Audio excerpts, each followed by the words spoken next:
We're locked in the middle of what has been an incredible series so far, deciding the NBL 23 Championship. By the end of the weekend, we may know who the NBL 23 champion is. So, thought it was a great opportunity to reflect on the last time that the New Zealand Breakers held the trophy aloft, and that was 2015, a very, very special championship for a lot of different reasons. Alex Pledger is a four-time champion and was a big part of that championship as well. Alex, great to see you. Thanks for joining us. Cheers, no worries. Thanks for having me on. How often does this 2015 title come up? Because it had a lot of different layers to it. How often do people ask you about this one in particular? Yeah, quite often, being the most recent one, and the circumstances around how we won it with the last second shot. It gets brought up quite a lot, and also Andrew Mulligan made pandemonium kind of New Zealand's go-to word when it comes to big sporting moments over here. So whenever the All Blacks win a big game or anything important in New Zealand sport happens, you jump on social media, about 100 people have said pandemonium, and then the conversation about that championship gets brought up again. So yeah, it's a pretty special one to look back on, and yeah, that does get brought up quite a bit. It'll go down as one of the great moments in NBL history, don't you think? Yeah, especially, I mean, I'll be honest, my knowledge of the NBL's history before the Breakers joined the league back in 2003 isn't great, so I don't know how many championships have been won on a last-second shot like that. But certainly, at least in the time that I was involved in the competition, that was the only time that ever happened. So, you know, when you're a little kid, you know, you're always, whether it's throwing rubbish in the bin or playing around at school, you're always doing the 3-2-1 and shooting just before the bell goes. So to actually win a championship in that situation, yeah, I haven't seen too many be won like that. So just one of the reasons why it was so special.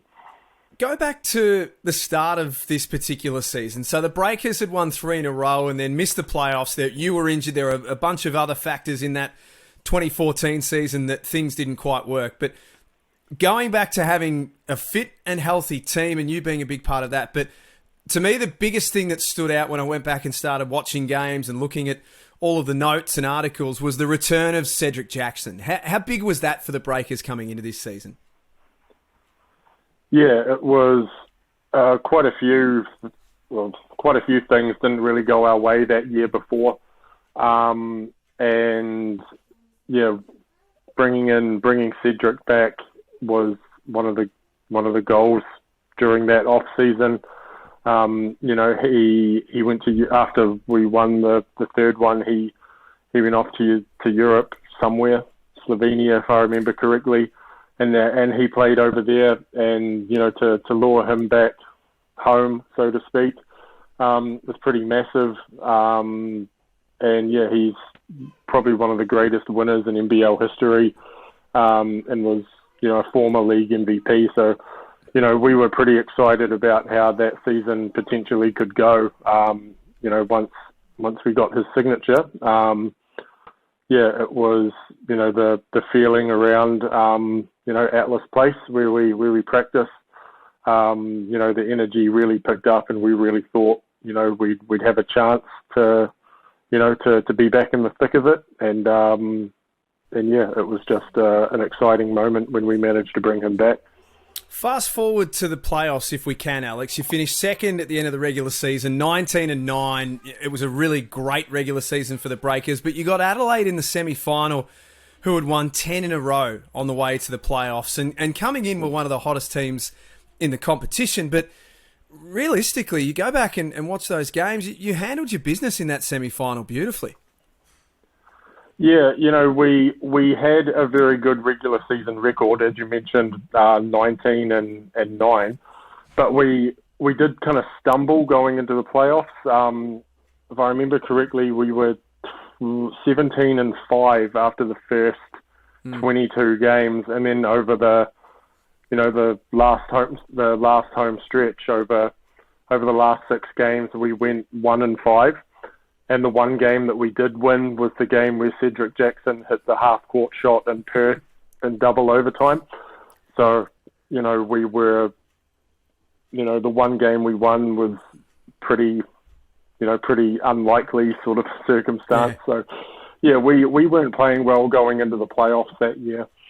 And, when you go into the postseason, you kind of, people talk about, peaking at the right time and being in the best form possible. You don't want to rely on, flipping the switch, so to speak. You want to be playing your best going into those games. And, there were people that, 1-5 going into the playoffs is 1-5. So, there were some people rightfully, they're not as good as their record suggests. They peak too early, so on and so forth. But just for me personally, I was sitting on the bench when this thought entered my mind. I knew we were going to win the championship 5 minutes into the first quarter of that first game against Adelaide. As I've mentioned, we sort of stumbled into the playoffs, but the first 5 minutes of that game, I could just tell, because we were so locked in defensively. We executed everything perfectly. The attention to detail to our scout, the way we executed at the offensive end, it always helps when you knock in a few shots as well.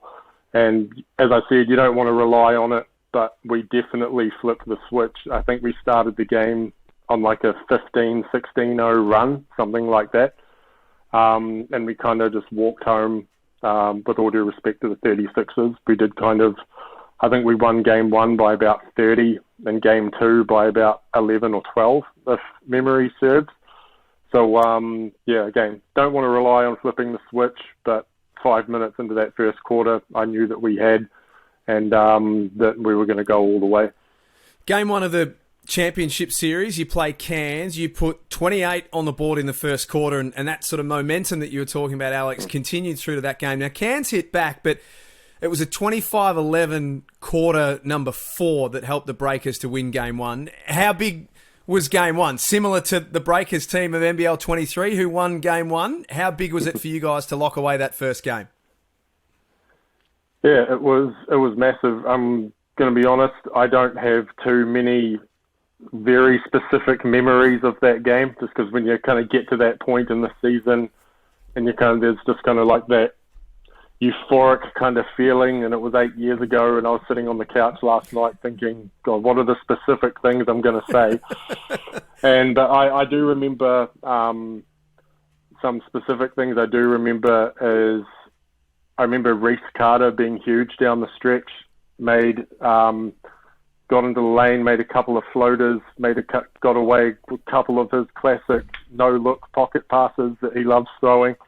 But yeah, overall, it was a fantastic team effort. We spoke quite a lot going into that series. The previous 3 championships, we'd been the number 1 seed, and this was, an opportunity to do something that the club had never done before, which is winning the entire thing, without having home court advantage the whole way. And, going up there and getting that game 1, it was, again, I don't have too many specific memories of exactly what happened at exact moments. But yeah, we got off to a great start that game. And, a lot of people came up big for us down the stretch as well. I want to ask you about, let's fast forward to game 2 and the last play of the game, because game 2 had a similar pattern. You guys jumped out early, Cairns hit back, and then you started to storm towards the finish line in the fourth quarter. I've watched the game winner 6 or 7 times from 6 or 7 different angles. I know where you were at that stage, and I followed you all the way in to see where you were. Do you remember that last play and what you were thinking going in? Yeah, well, the last play, although the shot went in, it wasn't drawn. We didn't run it exactly the way it was drawn up. For NBL fans who remember the 2018 championship, the play that unfortunately eliminated the Breakers from the playoffs against Melbourne United, with Josh Boone wound up with a bit of a gimme around the basket.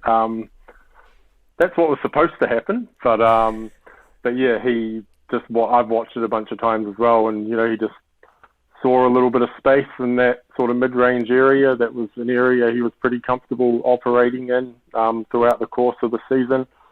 And yeah, so he just moved into that area and rose up. And I'd be lying if I just said, oh yeah, I knew it was good the second it left his hand. But when it was kind of like about halfway there, I was like, oh, it's got a shot, it's got a chance. And when it fell in, the place just went crazy, and we all mobbed him. And I don't know if a lot of people know this, but Akene Abekwe, he didn't play the season before. He played in Europe quite a lot before he played for the Breakers. And the season before, he didn't play because he had a foot injury. So he'd been out of the game for like a year.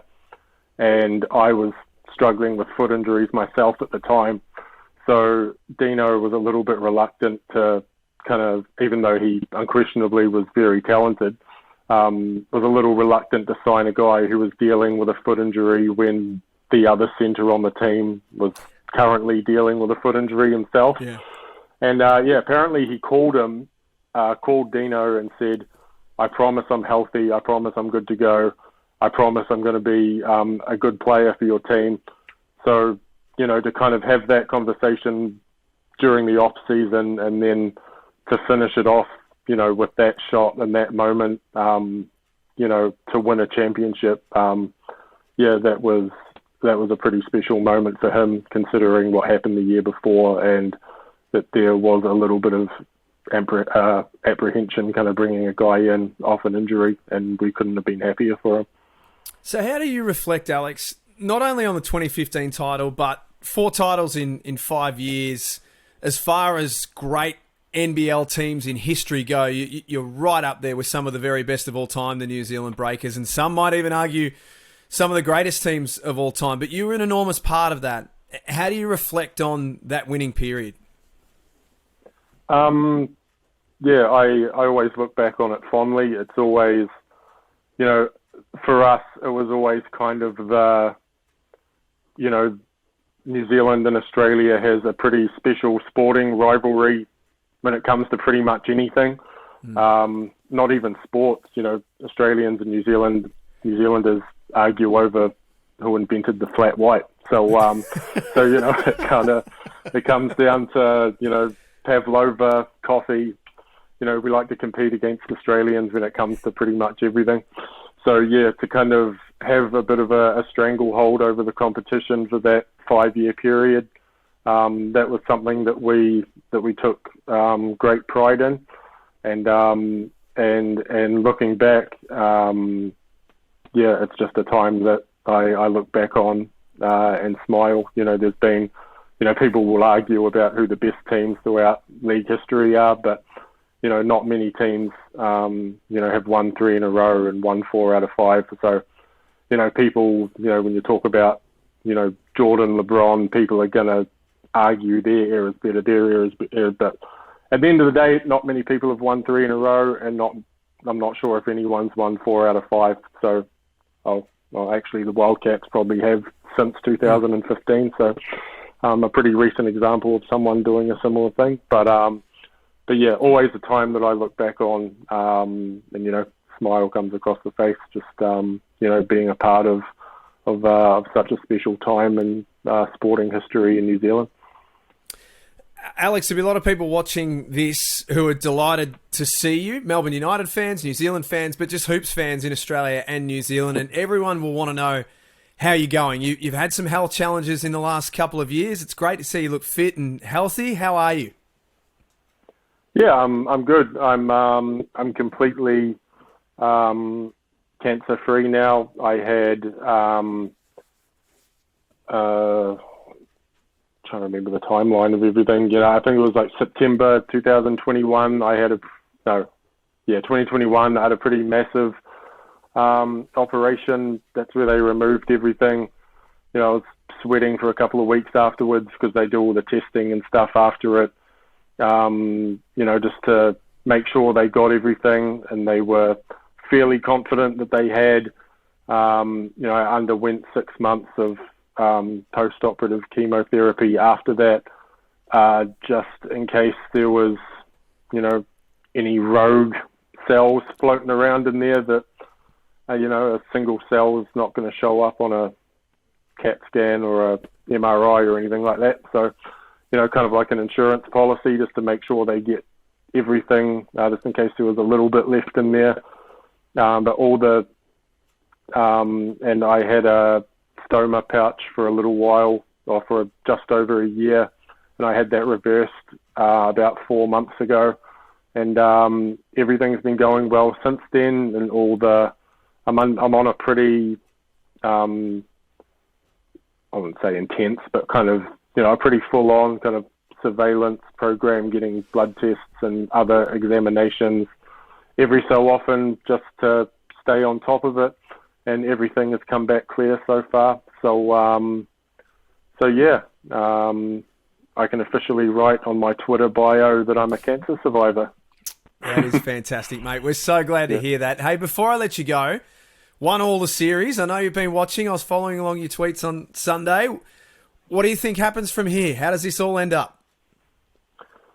Yeah, it's kind of, there's still quite a bit of, a few things that are up in the air that until it's kind of hard to say. I'm pretty sure in the 2 finals games and all the regular season games, the home team hasn't won a game yet. So yeah, I'm sure the Breakers are probably kicking themselves a little bit that with Cooks and Walton Jr. out, they're not 2-0 at the moment, but they've won there every time that they've gone there this season, and I'm sure they'll be confident that they can do so again. I'm obviously just 100% speculating, but Cooks is under a bit of an injury cloud, and he's just signed with the Washington Wizards. So, will he play the rest of the series? Who knows? Walton Jr. and Barry Brown have been carrying things. So, yeah, it's an interesting series with a few unknowns kind of heading into the third game. But yeah, I guess as a kind of staunch Kiwi supporter and anything against an Australian team, I guess I got to pick the Breakers, and hopefully they'll be able to keep the trend of winning away from home, and then hopefully they'll buck that trend when they come back on Sunday. They're spoken like a true New Zealander, that one. Spoken like a true New Zealander. Alex, thanks so much for being with us. We really appreciate you taking the time to relive the 2015 title. It's one of the more memorable ones in NBL history. But as I said earlier, just so delighted on behalf of everyone to see that you are officially a cancer survivor and you're doing so well. So thanks for your time today. We really appreciate it. Cheers. Thank you.